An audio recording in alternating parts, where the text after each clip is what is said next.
सुई और पानी की कथा है। तमिल कवि तिरुवल्लुवर की स्त्री का नाम वासुकी था। वह बड़ी पतिव्रता थी। विवाह के दिन ही तिरुवल्लुवर ने खाना परोसते समय उससे कहा, मेरे खाना खाते समय नित्य एक कटोरे में पानी और एक सुई सामने रख दिया करो। वासुकी ने जीवन पर्यंत पति की इस आज्ञा का पालन किया। जीवन के अंतिम क्षणों में वासुकी ने तिरुवल्लुवर से कहा, एक बात पूछनी है। विवाह के दिन आपने भोजन करते समय नित्य एक कटोरा पानी और एक सुई रखने को कहा था। मैंने आपसे प्रयोजन पूछे बिना ही वह कार्य प्रतिदिन किया, लेकिन यह जानने की मेरी इच्छा सदा रही कि आप ये दोनों चीजें क्यों मांगा करते थे। बता दें यदि तो शांति से मर सकूंगी। तिरुवल्लुवर ने स्नेहपूर्वक उत्तर दिया, सुई और पानी रखने को मैंने इसलिए कहा था कि खाना परोसते समय यदि तुमसे चावल के दाने गिर पड़े तो उन्हें सुई से उठाकर पानी से धोकर खा सकूं, किंतु तुम इतनी कुशल थी कि तुमने कोई दाना नहीं गिराया। एक दिन भी सुई और पानी उपयोग करने का मुझे अवसर ही नहीं दिया। तो कपिल ननकानी कह रहे हैं कि ये सुई और पानी रखने का कृत्य क्या दृष्टिकोण बताता है। सीमा फुटेला जी पूछ रही हैं कि प्रणामाचार्य जी, सुई और पानी रखने मंगवाने का जितना कारण बताया गया है उतना ही है या कुछ और भी अर्थ है, कृपया समझाएं। ध्यान और प्रेम की बात है। कपिल, सीमा, आप दोनों सुने। ध्यान और प्रेम की बात है। कोई साथी है आपका, पति पत्नी भर की बात नहीं, कोई साथी है, कोई संगी है, मित्र है, सहचर है।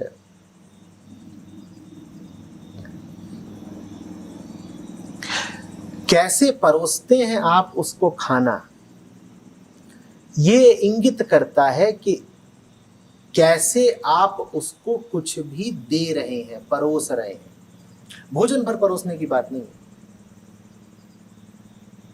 और साथियों में आदान प्रदान तो चलता ही रहता है ना। तिरुवल्लुवर ने प्रयोग किया था, एक प्रयोग था प्रेम की परख का। पत्नी कैसे परोसती है मुझे खाना, और प्रयोग था अपने ध्यान का। कहीं पत्नी के मोह में और पेट की भूख में इतना खो तो ना जाऊंगा कि चावल के कुछ दाने गिर पड़े तो उनकी उपेक्षा कर दूंगा। पत्नी के प्रेम की बात है और संत के ध्यान की। दोनों ही खरे निकले, दोनों ही खरे निकले। और पत्नी का प्रेम ऐसा खरा निकला कि संत के ध्यान की परीक्षा का तो अवसर ही नहीं आया।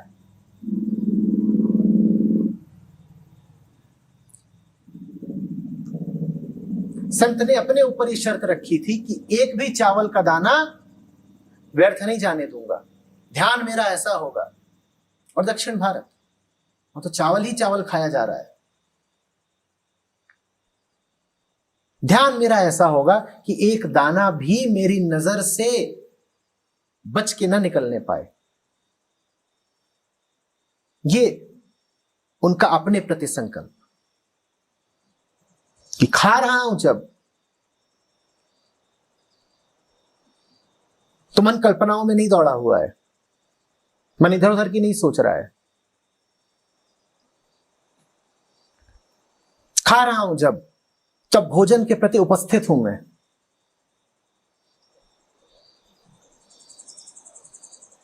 गिरेगा दाना पकड़ में आ जाएगा मेरी।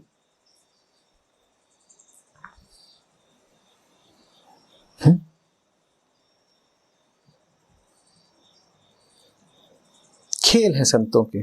बड़े लोग कभी कभी अपने ही विरुद्ध खेल खेल लिया करते हैं, अपनी ही परख कर लिया करते हैं।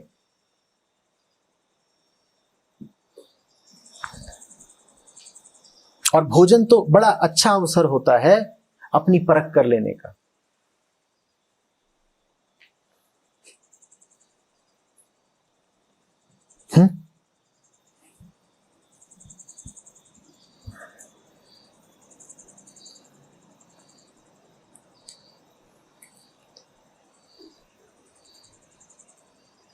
कहानी कहती है कि एक बार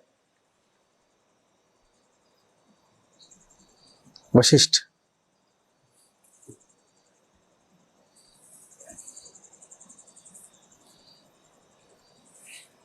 राम सीता के महल पधारे। सीता जी को पता चला था कि आ रहे हैं, पूजनीय हैं। उन्होंने बड़े मनोयोग से न जाने कितने व्यंजन तैयार किए। ऋषि आए और ऋषि के सामने 56 तरीके के अलग अलग व्यंजन रखे गए। पति के गुरु थे, सीता ने कोई कसर नहीं छोड़ी थी।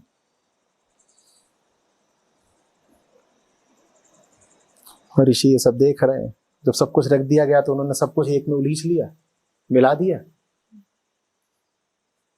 और खा गए। सीता जी को थोड़ा सा, कहानी कहती है कि बुरा सा लगा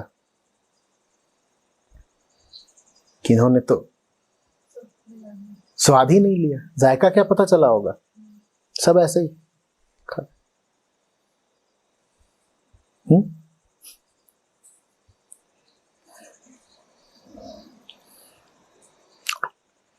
50 तरीके के व्यंजन थे, सब मिला दिए। जब भोजन इत्यादि हो गया तो सीता जी ने कहा कि थोड़ा सा स्वाद तो ले लेते, थोड़ा मैं जान जाती कि बनाया कैसा मैंने। तो बोले नहीं, बढ़िया बनाया था, बस उड़द वाली दाल में नमक थोड़ा कम था।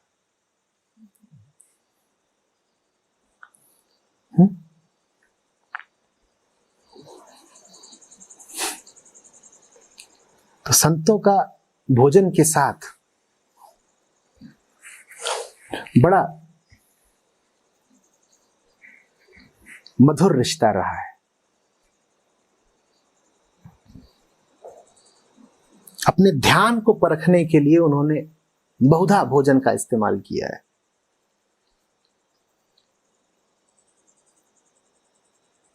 क्योंकि एक बार बात स्वाद की आती है कि आम आदमी का ध्यान बिल्कुल हिरा जाता है। हो गए तुम बड़े ध्यानी, एक बार सामने भोजन रख दिया गया, अब ध्यान को तुम कहते थोड़ी देर हटाओ ना, अभी तो भोजन चल रहा है, भजन बाद में होगा। संत वो जो भोजन के समय भी उतना ही सतर्क, उतना ही ध्यानस्थ रहे।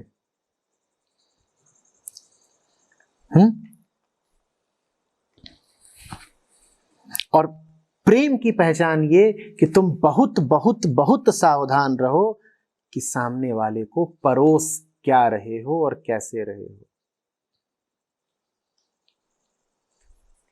पता नहीं सुनने में कैसा लगेगा, लेकिन बताए देता हूं। अगर तुम्हें कभी कोई जहर परोसता है तो संभावना यही है कि वो तुम्हारा प्रेमी होगा, क्योंकि और किसी को तुम अनुमति ही नहीं दोगे कि तुम्हें जहर परोसे। और कोई तुम्हें जहर परोसेगा तुम तत्काल खिसका दोगे। और जहर सिर्फ थाली में थोड़ी परोसा जाता है, जहर तो फोन पर भी परोसा जा सकता है। अब लो, परोस दिया गया जहर। प्रेमी परोसते हैं। संत परख कर रहे थे, ये परोसती क्या है मुझे। तुम भी परख करते रहना।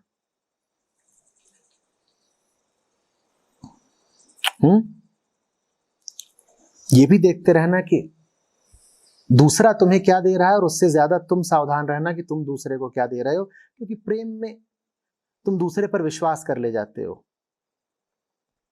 तुम गौर ही नहीं करते कि उसने तुम्हें क्या परोस दिया। और सबसे ज्यादा परोसता ही तुम्हें कौन है? प्रेमी परोसता है। वही दिन रात तुम्हें बातें सुना रहा है, वही दिन रात तुम्हें नजारे दिखा रहा है, और तुम्हें लगता है कि प्रेमी है तो ठीक ही कर रहा होगा। और न जाने उसने तुम्हारे पूरे जगत में क्या क्या उड़ेल दिया, क्या क्या तुम्हें खिला डाला, और तुम प्रेम के मारे सहज विश्वासी खा भी गए।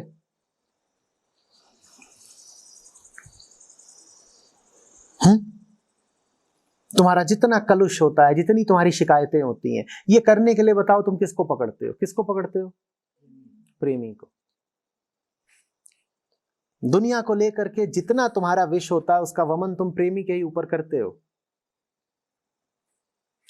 और तर्क तुम्हारा ये होता है, और किससे कहेंगे? अपनों से ही तो ये बातें कही जाती हैं। कोई तुम्हारा अपना हो गया है तो उस पर मल त्याग करोगे? लेकिन यही तो आशिकी की पहचान है। तुम अगर हमारे हो तो हम तुम्हारे कान में मूतेंगे और सर पे हगेंगे। क्यों जनाब?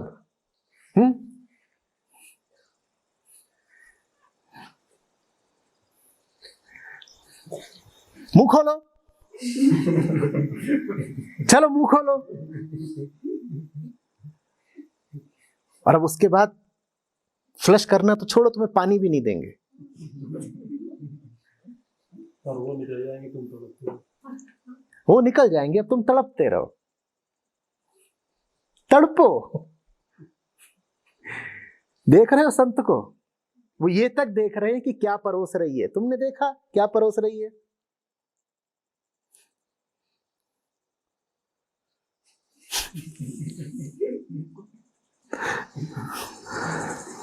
तो कह रहे एक दाना नहीं गिरना चाहिए। यहां खेल ही नादाना का है।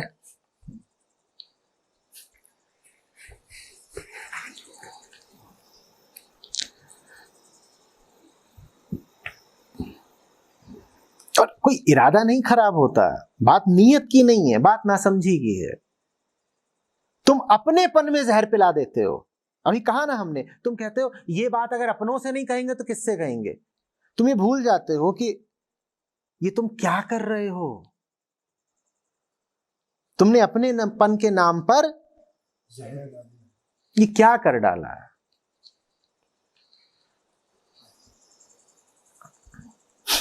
ये क्या कर डाला है? ये तो घर घर में होता था। अरे साहब,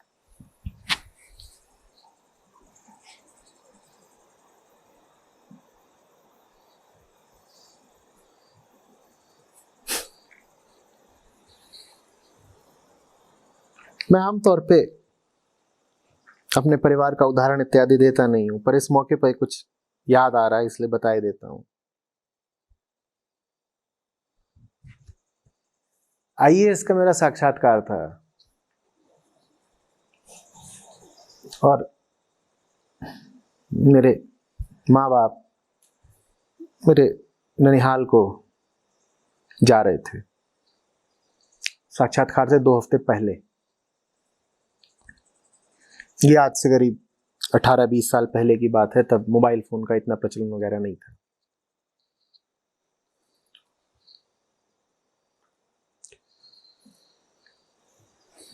उनका एक्सीडेंट हुआ,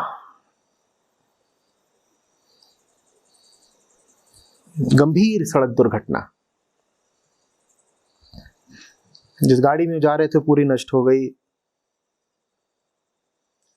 ड्राइवर की टांग काटनी पड़ी और माता पिता मेरे दोनों मेरे ननिहाल रीवा में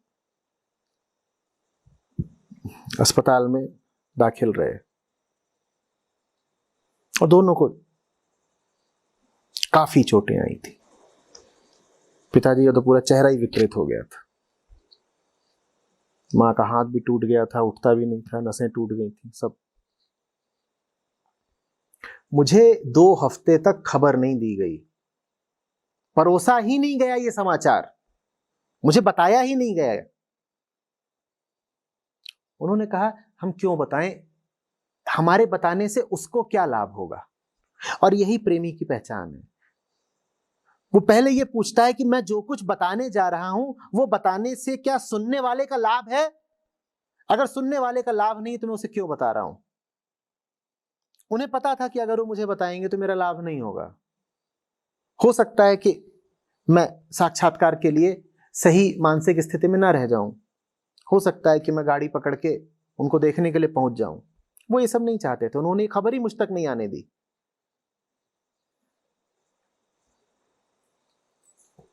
तुम भी देखो कि क्या परोस रहे हो प्रेम के नाम पर प्रेमी को, क्यों ऐसी बातें उसको बता रहे हो जो उसका मन खिन्न करेंगी। जो भी खबर तुम उसे दे रहे हो, सवाल यह है कि वो खबर उसके मन के साथ क्या करेगी। तुमने ये खबर दी क्यों उसको? सिर्फ स्वार्थवश ना, तुमने उल्टी कर दी जाके उसके ऊपर।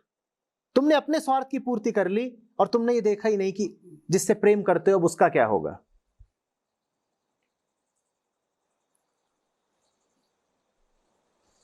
प्रेम में बड़ा विवेक आ जाता है।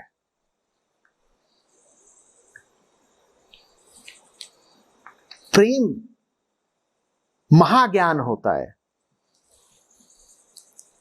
प्रेम में अधीरता थोड़ी आ जाती है।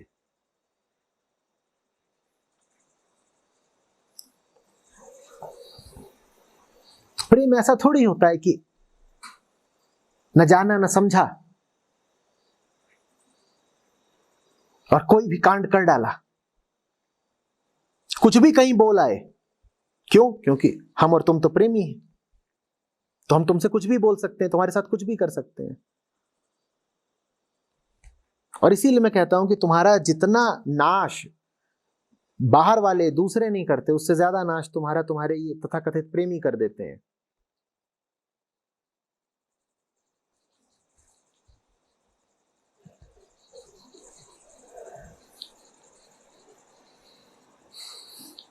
जिससे प्रेम करते हो उस पर कृपा करो, उसे व्यर्थ की बातें मत बताओ, उसके साथ अपनी गंदगी मत साझा करो।